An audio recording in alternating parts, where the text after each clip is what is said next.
तो आप परमानेंट होने के लिए जाते हैं।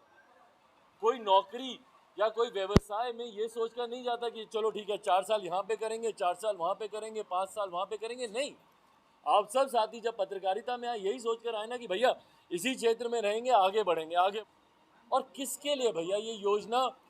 क्या रोजगार को बढ़ाने की दृष्टि से है, या देश में या सरकारों पर जो एक आर्थिक बोझ पड़ रहा है पेंशन को लेकर, उसकी दृष्टि से बनाई हुई यही योजना है? पर हाँ, ये विरोधाभास जो गठबंधन के बीच है, ये पुनः गठबंधन में दरार को दर्शाता है। बताइए, एक कानून आप लेकर आते हैं और वहीं आपके गठबंधन के घटक दल उसका समर्थन नहीं करते, इसका मतलब उनसे भी राय मशवरा नहीं हुआ। ये गलत बात है भैया। गठबंधन के भीतर कम से कम जानकारी का आदान प्रदान होना चाहिए। योजना को तत्काल प्रभाव से इसको रद्द किया जाना चाहिए, और उसके अलावा मुझे नहीं लगता कोई विकल्प है। भैया कितने अमेंडमेंट्स आप करेंगे? अमेंडमेंट्स पे अमेंडमेंट्स आते रहेंगे, इसी तरीके से देश चलता रहेगा, इसी तरीके से युवा परेशान होते रहेंगे। आप इंतज़ार करते रहते हैं कि भैया देश चले, युवा सड़क पर आए, आक्रोशित हों, अपने आक्रोश को दिखाते रहें, और उसके बाद फिर आप उन्हीं के ऊपर आप हमला करने लगते हैं कि अरे देश की संपत्ति को आपने इतना नुकसान कर दिया। भाई जो अपनी संपत्ति बेचकर आया है, जिसने खुद को समाप्त कर लिया, अपना सब कुछ उसने बेच दिया, जिसके जीने मरने का प्रश्न है आज की तारीख में, वो क्या सोचेगा किसी और चीज़ के बारे में? ये प्रेस वार्ता, इसके बिना हो जाए। हाँ, वैसे भी आवाज़ बुलंद है भाई, पहुँचेगी आप तक। आज की ये प्रेस वार्ता जिस ज्वलंत विषय को लेकर की जा रही है, उससे न सिर्फ बिहार बल्कि देश भर के युवा इस अग्निपथ योजना के माध्यम से जो अपनी अग्नि परीक्षा दे रहे हैं, उसको लेकर इस प्रेस वार्ता को रखा गया है। उनके समर्थन में इस प्रेस वार्ता को आयोजित किया गया है। मैंने और लोक जनशक्ति पार्टी रामविलास ने कल ही एक पत्र के माध्यम से पार्टी की राय और अग्निपथ के विरोध में अपनी बातों को केंद्र सरकार, मौजूदा रक्षा मंत्री आदरणीय राजनाथ सिंह जी के समक्ष हम लोगों ने अपने विचारों को रखा कि क्यों लोक जनशक्ति पार्टी रामविलास अग्निपथ योजना का विरोध करती है। और जिस तरीके से पिछले 2 दिन से, जब से इस योजना की घोषणा हुई है, तब से लेकर अभी तक जिस तरीके से सड़क पर छात्र अपने विरोध को निरंतरता में दर्ज करा रहे हैं, और सिर्फ बिहार में ही नहीं, देश का शायद ही अब कोई ऐसा राज्य बचा होगा, हरियाणा, राजस्थान, उत्तर प्रदेश, आज तो दिल्ली में भी जिस तरीके से जंतर मंतर आईटीओ के सामने इस तरीके का प्रदर्शन किया जा रहा है, ये अपने में दर्शाता है कि पूरे देश का युवा एकजुट है इस योजना के विरोध में। और कारण भी है भाई, जिस तरीके से 4 साल के कार्यकाल में के बाद आप एक युवा को 21 साल की उम्र में आप उसकी रिटायरमेंट कर देते हैं। भारत एक युवा देश, और ये ताकत है हमारी आज की तारीख में। इस योजना से जो आज हमारा एसेट है, वो कल को लायबिलिटी बन जाएगा भैया। 4 साल के बाद वो युवा जाएगा कहाँ? आपने विभिन्न तरीके के प्रावधान रखे, ऐसा हो जाएगा, ऐसा किया जाएगा, ऐसा किया जा सकता है, सब एजम्पशंस हैं, सब एंटिसिपेशंस हैं। इसमें कोई ठोस योजना की भैया 21 साल की उम्र में जब वो युवा बेरोजगार हो जाएगा, जब वो रिटायर हो जाएगा, तो उसके बाद उसके भविष्य का क्या? भाई आज उसके भविष्य की चिंता करने वाला कोई नहीं है। आज देश में बेरोजगारी इतनी बढ़ गई है, तो कैसे मान ले हम लोग कि 21 साल की उम्र में, और वो 21 साल की उम्र नुकसानदेह ज़्यादा इसीलिए है क्योंकि जो उसके गोल्डन ईयर्स हैं, 17.5 से 21 साल, वो तो उसने सेना को दे दिए, जिसमें वो अपनी ग्रेजुएशन कंप्लीट कर सकता था, पीजी के कोर्सेज में अप्लाई कर सकता था, कंपटीशन की तैयारी कर सकता था। 21 साल की उम्र में जब वो सेना से रिटायर होकर आएगा, तो वो कहाँ जाएगा, कौन सी प्रिपरेशन करेगा, किस कंपटीशन की तैयारी करेगा या कौन से कॉलेजेस हैं। ब्रिज कोर्सेज की आपने बात की, पर कौन से ब्रिज कोर्सेज आप बना के देंगे? वो युवा जो 17 से 21 साल में अपनी पढ़ाई कंप्लीट कर सकता था, अपने भविष्य के निर्माण की कल्पना कर सकता था, और 21 साल के बाद स्थायी रूप से जब वो अपने रोजगार को लेकर या अपने व्यवसाय को लेकर स्थापित होता, उस वक्त तो आपने पुनः उसको सड़क पर कर दिया।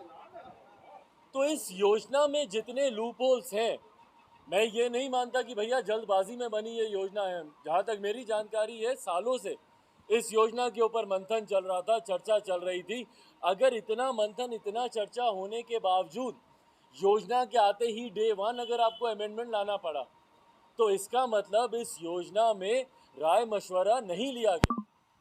भाई, जब आप एक इतनी बड़ी योजना, देश के इतने बड़े वर्ग से जुड़ी हुई योजना, युवाओं से जुड़ी हुई योजना का जब आप निर्माण करते हैं, तो क्यों नहीं तमाम स्टेक होल्डर से बात की जाती है? क्यों नहीं तमाम सर्वदलीय बैठक बुलाई जाती है? तमाम दलों से क्यों नहीं इस बात को लेकर चर्चा की जाती? क्यों नहीं उसकी राय ली जाती? और जितने स्टेक होल्डर्स हैं, हम लोगों ने कृषि कानून में भी हम लोगों ने देखा कि भैया जो स्टेक होल्डर है, जो मेन स्टेक होल्डर है किसान, उन्हीं से ही मशवरा नहीं लिया गया। अंतोगत्वा क्या हुआ परिणाम? भाई, हजारों की संख्या, लाखों की संख्या में साल भर से ज़्यादा तक किसान धूप, गर्मी, धूल, मिट्टी, बरसात सहते रहे, प्रताड़नाएं सहते रहे। सैकड़ों की संख्या में किसान मारे गए, और उसके बाद जाकर आपको वो कृषि कानून आपको वापस लेने पड़े। तो भैया, क्यों नहीं आप पूर्व में ही जितने स्टेक होल्डर्स हैं, इसमें क्यों नहीं युवाओं की एक कमेटी का गठन किया गया, युवाओं को बुलाया गया? क्यों नहीं उनसे मशवरा लिया गया कि भैया बताइए, हम आपके लिए हम ऐसी योजना लेकर आ रहे हैं, आपके हिसाब से इसमें क्या क्या लूप होल्स हैं? आज जो आपने 21 से 23 साल उम्र सीमा आपने बढ़ाई, ये सिर्फ इसी साल की नियुक्ति के लिए, ये इन्होंने कोई ऐसा नहीं कि लंबे समय के लिए बढ़ाई है, ये सिर्फ फर्स्ट टर्म में जो नियुक्तियां होंगी उसको आपने 21 से 23 साल किया है। क्यों? क्योंकि पिछले 2 साल से भर्तियां नहीं हो रही थी। भाई, ये तो सबको पता है कि कोरोना की वजह से भर्तियां बंद है। विडंबना हमारे देश की ये ज़रूर है कि इसी कोरोना काल में अनेकों राज्यों में चुनाव हो जाते हैं, पर युवाओं से जुड़ी हुई भर्तियों पर रोक लग जाती है। ये अजीब विडंबना है हमारे प्रदेश की, हमारे देश की। चुनाव में कहीं रोक नहीं लगी, बड़े से बड़े, छोटे से छोटे राज्यों में। और अगर मेरी जानकारी सही है तो मुझे लगता है 8-10 राज्यों में इन 2 सालों में कोरोना काल के दौरान चुनाव कराए गए। पर इसी कोरोना महामारी का हवाला देकर आपने भर्तियों को रोकने का आपने काम किया। 2019 से लेकर अभी तक कोई भर्ती नहीं हुई। जिस बच्चे ने 2 साल पहले ही मेडिकल, फिजिकल सब अपना क्लियर करवा के बैठे, आज यकायक कल परसों जो आपने घोषणा की उसके भविष्य को आपने अधर में लटका दिया। संभवतः कुछ जगह से जानकारी ऐसी आ रही है कि 1-2 युवाओं ने इस घोषणा से निराश होकर उन्होंने आत्मदाह तक कर लिया। हरियाणा से ऐसी खबर आ रही है, राजस्थान से ऐसी खबर आ रही है। भाई, जिन लोगों को पिछले सालों से, 2 साल से जो उम्मीद लगा कर बैठे थे कि भैया हमारा फिजिकल हो गया, मेडिकल हो गया, अब हम लोग जाएंगे, सेना में भर्ती होंगे, यकायक आप उनको घोषणा करते हैं कि भैया ये पूरे जीवन भर के लिए नहीं, मात्र 4 साल के लिए है, और 4 साल के बाद फिर आपका भविष्य अधर में लटका हुआ है। तो इसीलिए जब सरकारें ये योजना बनाती हैं, मैं पुनः आग्रह करूंगा केंद्र सरकार से कि जब आप इन योजनाओं का निर्माण करते हैं, सर्वदलीय बैठक का आयोजन होना बहुत ज़रूरी है। इन बैठकों के माध्यम से सबकी राय लें, तमाम स्टेक होल्डर्स को आप इसमें आमंत्रित करें, उनसे आप पूछें कि भैया आपके क्या सुझाव हैं। युवाओं से जानकारी लें, ऐसे युवा जो कि 2-2 साल से परीक्षा का इंतज़ार कर रहे हैं, और यकायक आप उनको बोलते हैं कि भैया अब जो आपकी नियुक्ति होगी वो मात्र 4 साल के लिए होगी। कोई अपना घर बेचकर, कोई अपना ज़मीन बेचकर उम्र भर सेना में जाकर देश के लिए समर्पित होने के सपने देख रहा है, और आपकी एक योजना से उसके सपने में भैया 4 साल के लिए कोई जाएगा, किस उम्मीद के साथ जाएगा? उसके अंदर किस तरीके की भावनाएं चल रही होंगी? क्या देश समर्पण की भावना चल रही होगी, या 4 साल के बाद वो पुनः सड़क पर आ जाएगा? उस भविष्य के अधर में लटकने को लेकर उसका मन, उसका दिमाग, उसका मस्तिष्क चिंता में होगा। तो इसीलिए रक्षा मंत्री जी से कल लिखित पत्र के माध्यम से लोक जनशक्ति पार्टी ने ये आग्रह किया है कि इस योजना को तत्काल प्रभाव से इसको रद्द किया जाना चाहिए और उसके अलावा मुझे नहीं लगता कोई विकल्प है। भैया कितने अमेंडमेंट्स आप करेंगे? अमेंडमेंट्स पे अमेंडमेंट्स आते रहेंगे, इसी तरीके से देश चलता रहेगा, इसी तरीके से युवा परेशान होते रहेंगे। और किसके लिए भैया ये योजना? क्या रोजगार को बढ़ाने की दृष्टि से है या देश में या सरकारों पर जो एक आर्थिक बोझ पड़ रहा है पेंशन को लेकर उसकी दृष्टि से बनाई हुई यही योजना है? सरकार स्पष्ट करे इस बात को लेकर कि आपकी आर्थिक चिंताएं ज्यादा हैं या देश में बढ़ रही बेरोजगारी ज्यादा बड़ा चिंता का विषय है। भैया एक जगह जहां वन रैंक वन पेंशन की बात करते हैं, ओआरओपी की आप बात करते हैं, वहीं दूसरी तरफ पेंशन आपको सताती है कि भैया अगर ज़्यादा बहाली हो जाएगी, भर्ती हो जाएगी तो इनको हमको पेंशन देना पड़ेगा। भैया पेंशन तो वैसे भी कई ऐसे लोग हैं जिनको आप बेवजह देने हैं। कितने ऐसे पूर्व के विधायक हैं, पूर्व के सांसद हैं, दो दो नेताओं को दो दो पेंशन आप दे रहे हैं। क्यों दे रहे हैं भैया दो दो पेंशन आप नेताओं को? एक सांसद, एक विधायक जो अगर गलती से भी चुन लिया जाता है और साल 2 साल में अगर पुनः चुनाव होते हैं तो भी उस सांसद को पेंशन दी जाती है, उस विधायक को पेंशन दी जाती है। एक ऐसा नेता जो विधायक बन जाता है और उसके बाद सांसद बन जाता है तो पूर्व विधायकी का भी वो पेंशन लेता है और सांसद बनने के बाद रिटायर होगा तो उसका भी वो पेंशन लेगा। तो भैया ये सिर्फ युवाओं के ऊपर ही इस बात की गाज क्यों गिरती है? अगर आपको पेंशन की चिंता है तो तमाम फिर इन लोगों की भी चिंता कीजिए ना, जिनके ऊपर पैसा बर्बाद किया जा रहा है। आज वो युवा जिसके पास खाने कमाने के लिए नहीं है, उसकी पेंशन कैसे रोकी जाए उसके लिए तो आप ये योजना लेकर आ जाते हैं। और उसके बाद आप बोलते हैं, कुछ नेता हैं जो बोल रहे हैं कि भैया कौन सा ऐसा युवा है जिसको 24 साल 22 साल की उम्र में 20 लाख रुपए उसको मिल जाते हैं। अरे तो 20 लाख रुपए से क्या वो उम्र भर चला लेगा? क्या करेगा वो 20 साल से और 20 लाख से? और 20 लाख से ज़्यादा की तो अपनी ज़मीन जायदाद बेचकर वो तैयारी कर रहा है सेना में भर्ती होने की। और आप इस बात का गर्व ले रहे हैं कि भैया 20-22 साल की आयु में उसको 20 लाख रुपए आप उसको दे रहे हैं। भाई उसको 20 लाख रुपए नहीं चाहिए, उसको एक स्थायी समाधान चाहिए। एक बार जब आप किसी रोजगार या किसी व्यवसाय में आप जाते हैं तो आप परमानेंट होने के लिए जाते हैं। कोई नौकरी या कोई व्यवसाय में ये सोचकर नहीं जाता कि चलो ठीक है 4 साल यहाँ पे करेंगे, 4 साल वहाँ पे करेंगे, 5 साल वहाँ पे करेंगे। नहीं, आप सब साथी जब पत्रकारिता में आए यही सोचकर आए ना कि भैया इसी क्षेत्र में रहेंगे, आगे बढ़ेंगे, आगे बढ़ेंगे, चैनल बनाएंगे, चैनल हेड बनेंगे, नेशनल चैनल में जाएंगे। यही हम लोग सोच लेकर आते हैं ना। कोई नेता आता है यही सोचकर आता है कि भैया अगर मैंने एक लोकल चुनाव से अगर मैंने अपनी शुरुआत की तो मैं विधायक बनूं, सांसद बनूं। आप उसी व्यवसाय में रहना चाहते हैं। यहाँ तो भैया 4 साल के बाद पूरा का पूरा प्रोफेशन चेंज होने की बात यहाँ पर की जा रही है। 4 साल के बाद वो नए सिरे से सोचे कि भैया अब मैं मास कॉम में जाऊं, कि मैं एमबीए करने जाऊं, कि मैं लॉ में जाऊं, कि मैं कौन से क्षेत्र में जाऊं, नौकरी के लिए अप्लाई करूं, कि पलायन कर कर बिहार छोड़कर चला जाऊं, क्या करूं? तो जिस तरीके से इस योजना में तमाम तरीके के लूप होल्स हैं और जिसको हमारे देश के युवा पूरी मजबूती से, और मैं सरकार से भी भाई जब आप इस योजना को लेकर आते हैं इन सवालों के जवाब देने के लिए आप तैयार रहें। कम से कम सरकार को सामने आना चाहिए और एक इंटरेक्टिव सेशन कम से कम युवाओं के साथ रखना चाहिए। आप इंतज़ार करते रहते हैं कि भैया देश चले, युवा सड़क पर आए, आक्रोशित हों, अपने आक्रोश को दिखाते रहें और उसके बाद फिर आप उन्हीं के ऊपर आप हमला करने लगते हैं कि अरे देश की संपत्ति को आपने इतना नुकसान कर दिया। भाई जो अपनी संपत्ति बेचकर आया है, जिसने खुद को समाप्त कर लिया, अपना सब कुछ उसने बेच दिया, जिसके जीने मरने का प्रश्न है आज की तारीख में, वो क्या सोचेगा किसी और चीज़ के बारे में? आप परसों ही आप युवाओं के साथ एक संवाद रखते, आप इंटरेक्शन रखते, उनके तमाम सवालों का जवाब देते।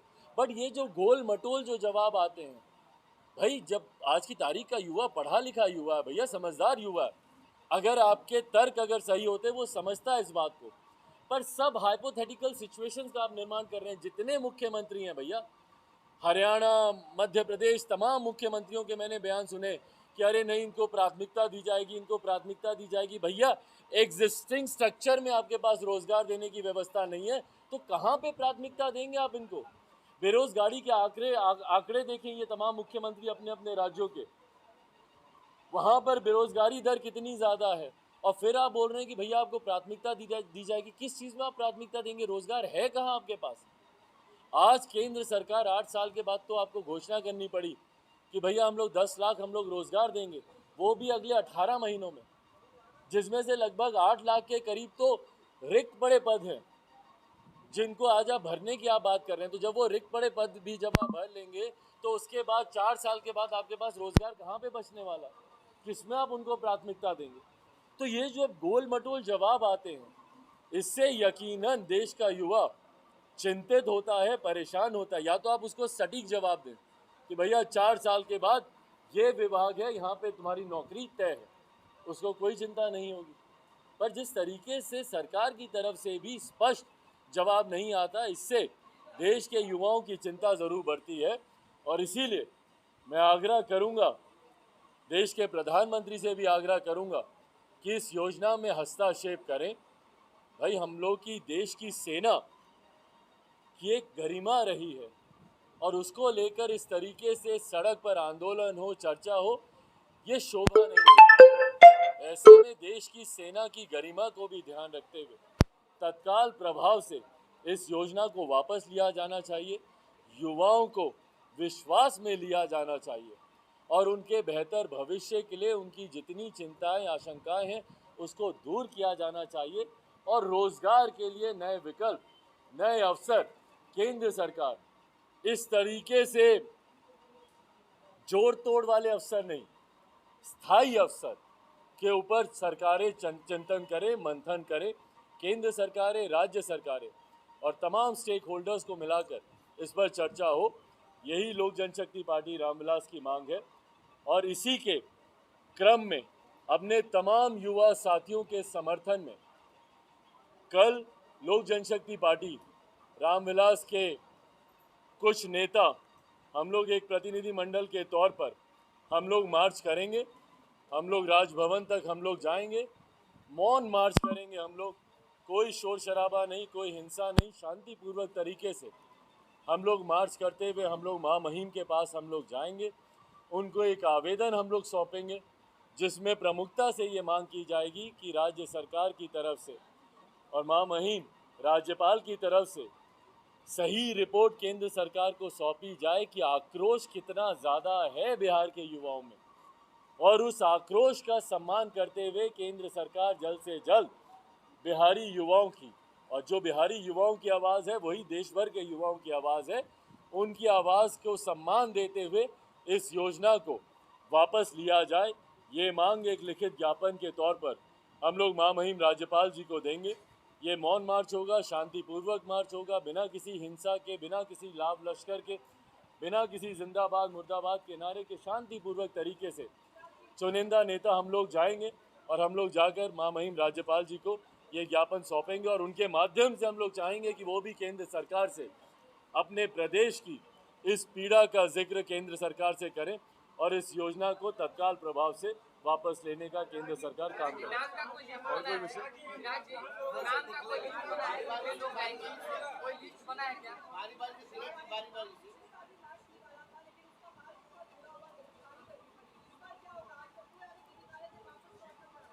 नहीं, देखिए जैसा मैंने कहा कि हम लोग शांतिपूर्वक तरीके से हम लोग ये मार्च हम लोग निकालेंगे।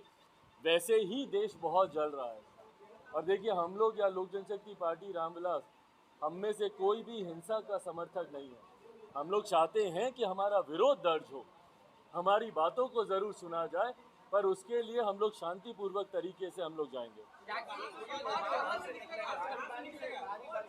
इसकी पूरी डिटेल अभी शाम तक आपके सामने आएगी। संभवतः हम लोग यहीं से हम लोग जाएंगे, प्रदेश कार्यालय से ही हम लोग जाएंगे राजभवन तक। हम लोग शांतिपूर्वक तरीके से हम लोग जाएंगे बिना किसी नारेबाजी के और ज्ञापन सौंपेंगे और हम लोग वापस आएंगे।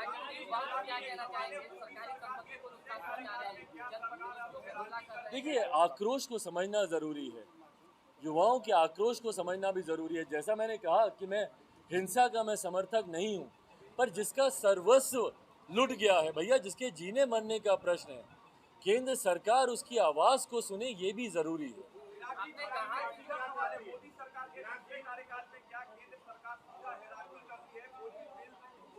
योजना पार्लियामेंट में डिस्कस होने पहले नहीं आपकी डायरेक्ट सरकार ला देती है, इस पर आपको क्या लगता है? राजनीति हो रही है अब? देखिए, जितने बड़े विषय हैं उस पे मैं ज़रूर आग्रह करूंगा केंद्र सरकार से। मैं ये नहीं मानता कि हर विषय को बुलडोज किया जा रहा है, पर कई ऐसे विषय हैं जिसमें से प्रमुखता से जो किसानों से जुड़े हुए जो 3 कानून आए थे उसको जिस तरीके से इम्प्लीमेंट करने का प्रयास किया और साल 1.5 साल के बाद उसे रिवर्स करना पड़ा, उसी तरीके से भैया भारतीय सेना दशकों से एक गौरवशाली इतिहास रहा है। जब उसमें भर्ती को लेकर एक नियम कायदा कानून दशकों से चल रहा है, उसमें इतना बड़ा बदलाव अगर आप करना चाहते हैं तो यकीनन उसमें एक आम राय पहले बनाना ज़रूरी था।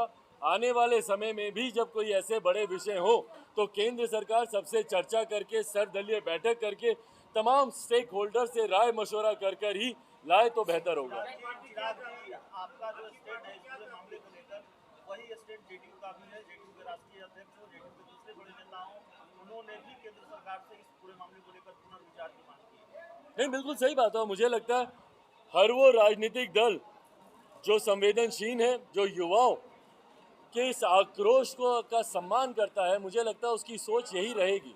और इसीलिए हम लोगों ने, लोक जनशक्ति पार्टी ने भी कल तत्काल तुरंत जिस तरीके से युवाओं के सुझाव इस विषय पर आने लगे, फ़ोन के माध्यम से, सोशल मीडिया के माध्यम से, व्यक्तिगत मुलाकात के माध्यम से, तुरंत उनकी मांगों का सम्मान देते हुए हम लोगों ने भी केंद्र सरकार से यही मांग की कि इसको वापस लेना चाहिए। स्टैंड एक है, लेकिन अंतर बस इतना है, आप सरकार में नहीं हैं और जेडीयू साथ में सरकार चला रही है। ऐसे कई विषय हैं जिसमें स्टैंड हम लोग के एक रहते हैं। जातिगत जनगणना उसमें से एक है, शराबबंदी का कानून जब आया था वो एक है। पर हाँ, ये विरोधाभास जो गठबंधन के बीच है, ये पुनः गठबंधन में दरार को दर्शाता है। बताइए, एक कानून आप लेकर आते हैं और वहीं आपके गठबंधन के घटक दल उसका समर्थन नहीं करते, इसका मतलब उनसे भी राय मशवरा नहीं हुआ।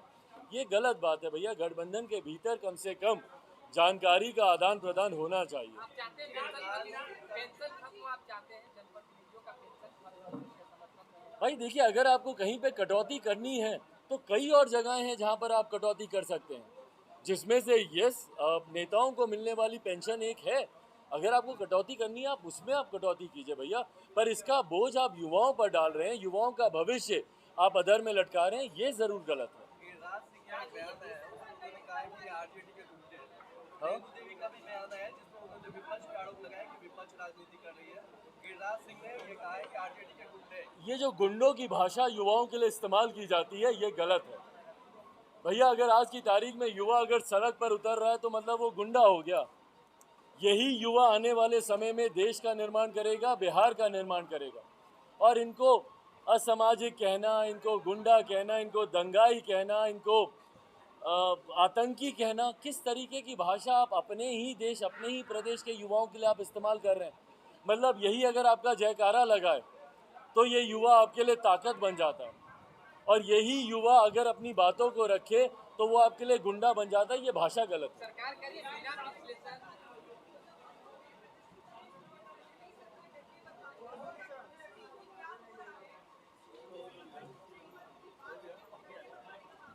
नहीं, बिल्कुल देखिए, गलत है। जिस तरीके से हर विरोध को दबाने का एकमात्र रास्ता राज्य सरकार के पास डंडे बरसाना है। भाई क्यों नहीं बातचीत का विकल्प आप रखते हैं? आप क्यों नहीं अरेंजमेंट्स बनाते हैं कि भैया ठीक है, हमारे जनप्रतिनिधि, हमारे नेता मंत्री आपसे बैठेंगे, आपके साथ बातचीत करेंगे? वो विकल्प आप क्यों नहीं मुहैया कराते हैं भैया? आंदोलन को कुचलने का सिर्फ डंडे बरसाना एकमात्र विकल्प बचे, मैं नहीं मानता इस बात को। भाई वो युवा हैं, वो अपनी बातों को रखना चाहते हैं। आप जब माइक लेकर जाते हैं, कैसे चिल्ला चिल्ला के गला उनका सूख जाता है अपनी बातों को रखने के लिए, क्योंकि वो बोलना चाहते हैं, कोई सुन नहीं रहा उनकी बातों को। तो अगर आप उनको एक प्लेटफॉर्म देंगे तो वो अपनी बातों को रखेंगे, पर सिर्फ डंडे बरसाकर उनके विरोध को आप सोचते हैं शांत हो जाएगा, बल्कि और ज़्यादा आप उकसाते हैं, और ज़्यादा उग्र करने का आप काम करते हैं।